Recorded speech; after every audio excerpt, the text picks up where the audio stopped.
네, 안녕하세요. 네, 네, 만나게 돼서 저희 너무 영광입니다. 네, 질문 드리도록 하겠습니다. 저는 베트남에서 온 결혼 이민자이고요. 그래서 국제 결혼에 대해서 스님께서 어떻게 생각하시는지 좀 궁금하고, 저희 같은 경우에는 결혼 후에 외국, 즉 한국에서 장기적으로 살기로 하는데 어떤 마음으로 살아야 괴롭지 않고 행복하게 살 수 있는지 질문 드리고 싶습니다. 이상입니다. 네. 어, 우리가 이제 결혼 낳아놓고 외국에 나가서 살 때 두 가지 경우가 있다. 이런 얘기예요. 그러면 여러분들이 일상적으로 생각할 때 우리나라 대한민국보다 즉 한국보다 더 좀 경제적으로 낙후한 가난한 나라에 한국 사람들이 가서 사는 경우가 있습니다. 그 다음에 한국보다 더 발전된 부유한 나라에 가서 한국 사람들이 이민 가서 사는 경우가 있다 이 얘기예요.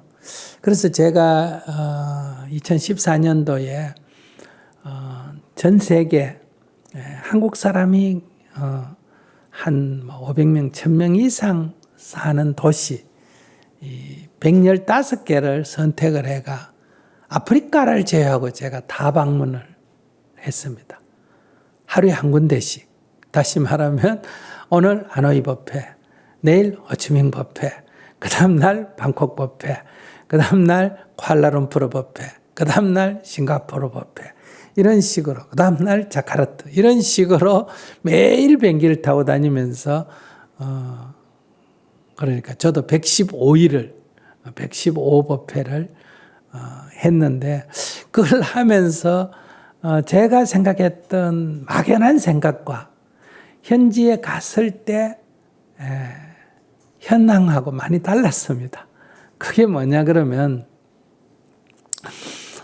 불란서에 가서 산다, 영국에 가서 산다, 독일에 가서 산다, 뭐 노르웨이다, 뭐 스웨덴에 가서 산다. 이런 사람들이 우리가 생각할 때 좋은 데 가서 산다고 생각하잖아요. 그 다음에 이제 뭐 베트남에 가서 산다, 말레이시아에 산다, 방콕 산다. 안 그러면 남미에 뭐 과테말라 가서 산다, 뭐 페루 가서 산다, 브라질 가서 산다. 이러면 좀 어렵게 산다. 이렇게 생각하는데 현장에 가보니까 전혀 달랐습니다. 그러니까 동남아시아나 남아메리카에 제가 갔을 때는 거기 간 한국 사람들은 전부 투자 이민이었습니다.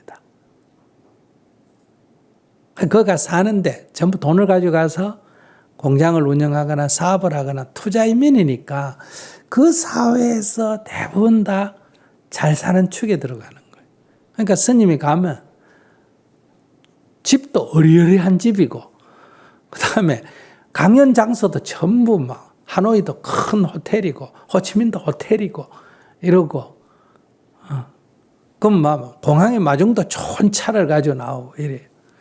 근데 이제 덴마크 코펜하겐이다, 스톡홀름이다, 뭐 노르웨이 오슬로다, 뭐 파리다, 이제 독일의 여러 도시다 가면 여기에 온 한국 사람들은 주로 대다수 8, 90%가 어떤 이민입니까? 노동이민이에요. 인건비가 높기 때문에 뭐다? 단신 몸으로 와가 직장을 구해서 와서 산다 이 말이에요. 그러니까 그 사회에서 생활 수준이 높은 축에 들어갈까 낮은 축에 들어갈까? 우리가 볼 때는 월급이 한국보다 몇 배니까 아주 좋아 보이지만 그 사회에서는 낮은 축에 들어가는 거예요. 그러니까 강연 장소 하나도 이 사람들 구하기가 어렵고 무슨 공공장소 조그만한 거 시의 뭐 회관이라든지 뭐 교회 일부를 빌린다든지 집도 가면 열 몇 평짜리 그저 조그마한 임대 아파트 제가 이제 그런 데 가서 저는 이제 가능하면 부담을 안 주려고 이제 그들이 사는 집에 가서 자거든요. 어쩌다가 그런 곳에 이제 결혼 이민 오신 분, 이제 간호사다가 의사하고 결혼해가 오신 분들은 그 사회도 어때요? 좀 여유 있게 살지만은 대부분은 이제 유학 갔다가 이제 노동하신 분들은 대부분 그 사회에서는 가난하게 사는 거예요. 이제 왜 이 얘기를 하냐 하면 이게 이제 투자인민하고 노동인민의 큰 차이다. 이제 과테말라 같은 데 갔을 때는 한국 사람들이 그 사회를 잡고 있는 거예요.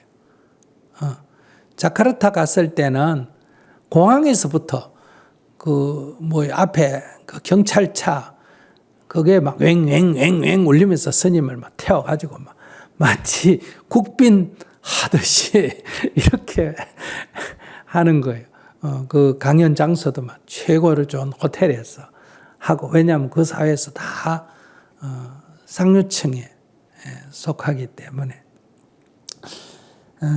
이런 얘기를 하는 거는 이제 외국에 와서 살 때 이제 우리보다 어쨌든 자기 출신 나라보다 더 생활 조건이 좋은 나라에 가게 되면 내가 그 나라에 적응해야 되는 거예요. 내가 불란서 가서 산다면 불란서 말 배우고 불란서 문화를 지키고 거기 눈치 보고 살아야 되고, 내가 영국 가서 살아도 마찬가지예요. 근데 이제 우리보다 생활 수준이 낮은데 투자이민 간 사람은 어떠냐? 베트남에 살아도 한국식으로 살고, 방콕 가도 한국식으로 살고, 자카르타 가도 한국식으로 살고, 브라질 가도 뭐식으로 산다? 한국식으로 사는 거예요. 그러니까 말이 외국이지, 그건 그 사람은 그 사회에서 한국식으로 사는 거예요. 그러니까 이걸 우리가 생각해 보면 미국 사람이 한국에 왔을 때 그들은 한국말을 배워가 살까, 영어하면서 살까? 영어하면서 살아요. 한국에 살아도 그들은 영어하면서 살고 그냥 한국 안에서 자기들끼리 다 빵 먹고 저 문화를 가지고 살지, 한국말 배워가 한국 사람 눈치 보고 안 살아요. 근데 한국 사람이 미국 가거나 외국 가서 살면 다 거기 눈치 보고 맞춰가 살아야 되는 거예요. 이게 인생사라는 거예요. 그러면 이제 질문자가 이제 자기가 이제 베트남 출신인데 라오스나 캄보디아에 가서 국제 결혼했다 하면 아마 캄보디아나 라오스에 있는 아주 부유한 사람 아니면 자기가 캄보디아나 라오스에 가서 국제 결혼할 이유가 없을 거 아니에요. 그죠? 그렇지. 그러니까 거기 가서는 자기가 목에 힘주고 사는데, 자기가 조금 더 나은 삶의 조건을 찾아서 한국이든 미국이든 불란서든 이렇게 오면 자기는 그 사회에 적응을 해야 될 조건이 있는 거예요. 제 말 이해하셨어요? 말도 한국말로 배워야 되고, 남편이나 거기에 자기가 따라야 되는 거예요. 이게 무슨 여자이기 때문에 남편을 따라야 된다 그런 게 아니에요. 문화가 이 조건이 그렇다. 그러니까 국제 결혼을 어떻게 했느냐가 다른 거예요. 그냥 국제 결혼 이게 다르다는 거예요. 그러니까 한국 여성이 예를 들어서 태국 남성하고 결혼했다 하면 그 태국에서 잘 사는 사람하고 결혼을 한 거예요. 그런데 한국 여성이 이제 유럽 남성하고 결혼했다 할 때는 그쪽 조건이 좋은 사람도 있지만은 그 사회에서의 한국 입장에서 보면 훌륭하지만 그 사회에 가보니까 그 사람이 그 사회에서는 그저 일반인 수준인 경우도 있다. 그러면 결혼해서 생활을 어렵게 할 수밖에 없는 거예요. 그 돈을 내 고국으로 가면 큰 돈이지만은 내가 사는 그곳에서는 별게 아니에요. 이제 이게 현실이라는 거예요. 그래서 지금은 이제 국제 결혼을 어떻게 볼 거냐 이렇게 말하기는 굉장히 어렵습니다.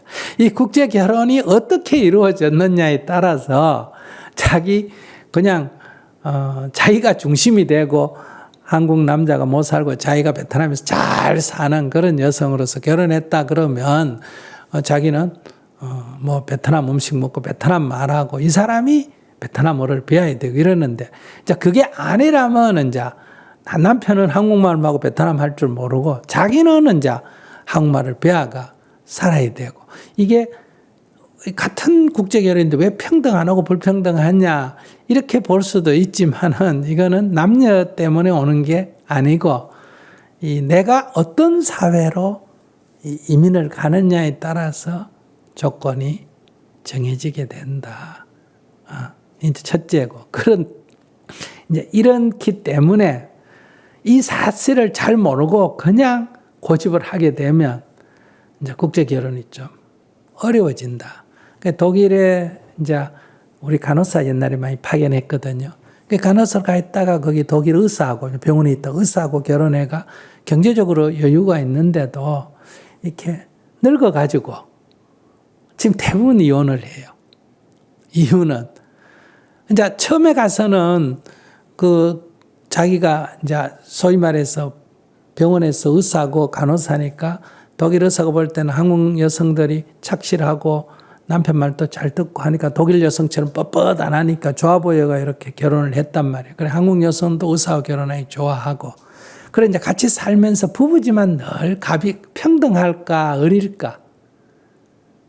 말이 부부지 늘 어리란 말이에요. 그런데 이제 한 20년, 30년, 40년 살았다. 애도 컸다. 자기도 그 사회에서 이제 말도 다 하고 독일 사람 됐다. 국적도. 그러면 이제 늙으면 잔작 음식 같은 게 어떻겠어요? 한국 음식이 먹고 싶잖아. 그죠? 그러면 이제 한쪽 구석에다 뭐 한다? 된장을 끓여서 먹는 거예요. 그러면 독일 사람이 볼 때는 그 냄새가 지독하지 않습니까? 그러니까 막 못 끓여 먹게 하거나 이웃집에 냄새 난다고 창피하다 그러거나 밥그릇을 갖다가 밖에 내버리거나 이러니까 이런 것부터 이제 갈등이 생기기 시작하는 거예요. 그러니까 생활은 조금 여유가 있지만은 정서적으로 교감이 잘 안 되는 거예요. 자기도 지금은 뭐 어떻게 결혼했는지 제가 모르는 상태에서 얘기하지만 자기도 한국에서 이제 앞으로 한 3, 40년 살아가 나이가 한 5, 60 됐다. 애도 다 컸다. 뭐 한국 사람한테 아무 부담도 없다. 근데 뭐 자기가 뭐 베트남 음식도 해 먹고 뭐 이렇게 하는데 남편이 그걸 뭐 문제 삼는다. 집에서. 그러면 이제 갈등이 생긴다. 이런 얘기예요. 그러니까 문화적 충돌이 일어납니다. 문화적 충돌이. 그러니까 이 문화적 충돌을 안 일으키려면 서로 문화를 존중해주는 상호주의가 되거나, 근데 대부분 남자들이 그 상호주의를 안 합디다. 제가 봤을 때 한국 사람이 문제가 아니라 불란서에 시집을 갔는데 불란서 남자가 그렇게 안 해주고, 독일 시집을 갔는데 독일 남자가 그렇게 안 해주고, 미국에 시집을 갔는데 미국 남자가 그렇게 안 해줘요. 근데 미국은 조금 다릅니다.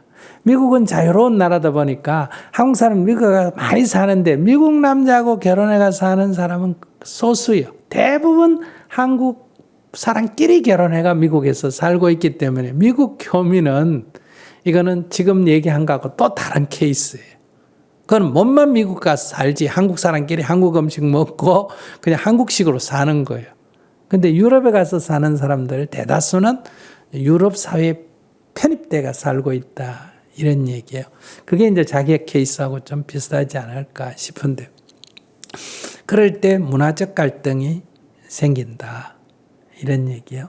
그 다음에 이제, 친구들이 이제 이렇게 외국이니까 이제 부인 친구들이 한국 사람들이 많이 집에 자주 오잖아요. 그러면 한국말로 막 얘기하니까 남편은 한국말이 안 통하잖아. 그죠? 그러니까 그러고 뭐 음식을 먹거나 이런 게 문화적으로 안 맞으니까 이제 이럴 때도 또 부부간에 갈등이 생긴다. 그걸 이제 잘 이해하고 포용하는 그런 남성도 있고 그런 거를 싫어하는 남성도 있기 때문에 이제 이렇게 싫어하면 거기 또 충돌이 생기게 된다. 또 이제 자녀 문제가 어떠냐 하면 주로 이제 이 자녀들이 이제 이런 유럽에 가면 그 사람들이 이제 독일이면 독일인이 되지 않습니까? 그죠? 그러니까 이제 어머니에 대한 이제 이런 개인적으로는 어머니에 대한 사랑이지만은 이제 밖에 갔을 때는 이제 혼혈이 되지 않습니까? 그죠? 그러면 학교 가서 약간의 놀림이 된다. 요즘은 이제 이 교육을 통해서 많이 변화된다. 이런 것이 국제 결혼하면 이미 다 예약이 미리 그게 다 돼 있는 거예요. 그러니까 그걸 다 감안해야 돼. 그러니까 그런 것들을 다 일어나는 거를 당연하게 보고 그런 가운데서 그래 뭐 국제 결혼하면 문화적인 서로 다르니까 갈등이 생기고 음식부터 또 아이들부터 많은 문제가 생긴다. 그래서 국제 결혼이 안 된다든지 그래서 좋다든지가 아니라 그런 것들을 다 이렇게 수용해내고 이미 이거는 예약돼 있는 일과 같은 거다. 이런 관점을 갖고 생활하면 괜찮아요. 그래서 그 어려웠던 분들이 이제 스님 법문 듣고 이혼한다고 이런 사람들이 스님 법문 듣고 이제 오히려 이제 자기를 고집하는 걸 내려놓고 상대를 이해하고 이러면서 다시 평화를 찾은 사람들이 많이 있는데 그래서 제가 가면 이제 오히려 국내보다 스님이 와서 상담해 주기를 더 요청을 하거든요. 그러니까 이제 그런 거를 본인이 염두에 두고 생활을 하셔야 된다. 그건 뭐 나라가 다르거나 문화가 다른 사람하고 결혼했다고 문제가 되는 것은 아니에요. 그러나 정서적 교감이 떨어집니다. 한국 안에서도 서울 사람하고 경상 사람하고 결혼하면 정서적 부부간에 정서적 교감이 떨어지거든요. 그래서 갈등의 원인이 되는데 하물며 외국인하고 결혼하면 이 당연하게 생각하는 게 상대는 아닌 경우에 갈등이 굉장히 많거든요. 그럴 때 당연하다는 게 서로 다르다는 거예요. 당연하다 그게 서로 다르다는 거예요. 그러니까 일종의 무의식적으로 자란 환경에서 정해져 있거든요. 그래서 그런 것들을 공부하면서 서로 다르구나. 그것을 다르다는 걸 인정하면서 그 사람 입장에서는 그럴 수도 있겠다. 한국 사람 입장에서는 그런 관점도 있을 수 있겠다. 자, 이런 문제가 있을 거고 한국 사람도 그 민족주의적 단일 민족이기 때문에 민족주의적 성향이 강하고 베트남 사람도 우리 동남아 중에는 제일 민족적인 그 자존심이 강하잖아요. 그러면 이거는 나중에 자녀의 문제에 있어서 만약 필리핀 여성하고 한국 사람하고 결혼했을 때하고는 베트남 여성하고는 좀 차이가 날 거예요. 그 어떤 엄마의 그런 베트남의 그런 아이덴티티를 가지려고 한국 남자들도 이게 보통 아니거든요. 그런 문제가 자녀 때문에 충돌할 가능성도 있다. 이런 것도 또 감안을 해야 된다. 그래서 그런 것들을 이제 이 수행만 공부를 하면 조화롭게 이렇게 이해하고 받아들이고 이렇게 하면 오히려 서로 다른 것들이 만남으로 해서 더 상승 효과를 나타낼 수가 있고 서로 다른 것들이 충돌을 하면 이제 오히려 역효과를 나타낼 수도 있다. 자, 그런 것을 지혜롭게 생활해 나갔으면 좋겠다. 이런 말씀을 드리고 싶네요. 네, 감사합니다. 뭐 구체적으로 자기 어려운 게 있으면 얘기해 보세요. 저는 다행히 남편이랑 베트남에서 만나가지고 베트남에서 오랫동안 같이 생활했다 보니까 아까 말씀하신 그 문화 차이 같은 것도 어느 정도는 중화시키긴 했지만은 한국에 와서 살아보니까 또 있긴 있어요. 서로 다른 거. 네. 그리고 말씀하신 거는 원래도 알고 있었지만은 고집 좀 센 편이라서 네, 본인한테도 원래는 좀 숨기고 고집스럽게 안 받아들인 그런 측면도 있었는데 네, 스님의 가르침을 좀 참고하고 서로 존중하고 배려하겠습니다. 네, 감사합니다. 네. 네, 예를 들면 한국 사람들은 그 향차이 아시죠? 향차이. 향채. 아, 네네. 그 쌀국수할 때 넣는 거. 네네네. 네. 그 한국 사람들 별로 안 좋아하거든요. 예를 들어서 하는 거예요. 네. 그런데 네, 저희 만약에 남편은 잘 먹어요. 다행이에요. 생선 같은 거를 이렇게 쪄가지고 네. 중국에 가서 잘한다고 향채를 딱 위에 뿌렸다. 그럼 뭐 한국 사람들 같으면 열에 8은 싫어해서 안 먹거든요. 네. 근데 이제 예를 들면 이렇게 아주 작은 뭐 후춧가루를 뿌렸는데 후춧가루를 싫어하는 사람이 있듯이 이런 충돌이 이제 일어난다. 왜 이렇게 해야 맛있지? 이러는데 이런 것처럼 이게 몇 가지라고 말할 수가 없이 수만 가지가 있는데 그게 이제 살다 보면 시시때때로 나타나게 되거든요. 그럴 때 이제 서로 조화를 이루는 게 필요하다. 남편이 마침 베트남에 살다가 와서 베트남 문화를 어느 정도 이해하니까 괜찮기는 한데 지금은 괜찮은데 이게 이제 나이가 들면 들수록 인간은 어떠냐, 특히 식성을 중심으로 해서는 자기는 나이가 들면 들수록 베트남 식성으로 돌아가고 남편은 지금은 이것도 먹고 저것도 잘 먹는데 나이가 들면 들수록 완전히 한국 식성으로 돌아가는 이런 특징이 있습니다. 이 회귀성이라 그래요.